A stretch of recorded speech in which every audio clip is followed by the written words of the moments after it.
മോഹങ്ങൾ നീലിമാമല കയറിയടങ്ങും സാമത്തിൻ ശബരിപീഠം കണ്ടുവണങ്ങും ശരമുന കൊള്ളുന്നാൽ മരവും തൊട്ടുവണങ്ങും ശിവഹരിസുതനുടെ നിലയം നാം കണ്ടു തുടങ്ങും.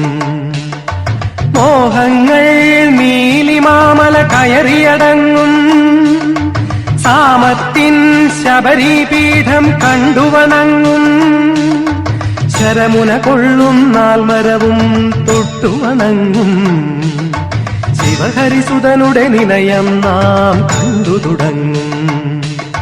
പൊന്നും പടി 18 കടന്നുള്ളിൽ അയ്യനെ കണ്ടിടാം വാ. മിന്നും മുടിക്കിരീടത്തിലണിഞ്ഞിടാം നിന്നകത്താർ സുഗന്ധം ദേവൻ പൊൻപദമെന്മരന്തം.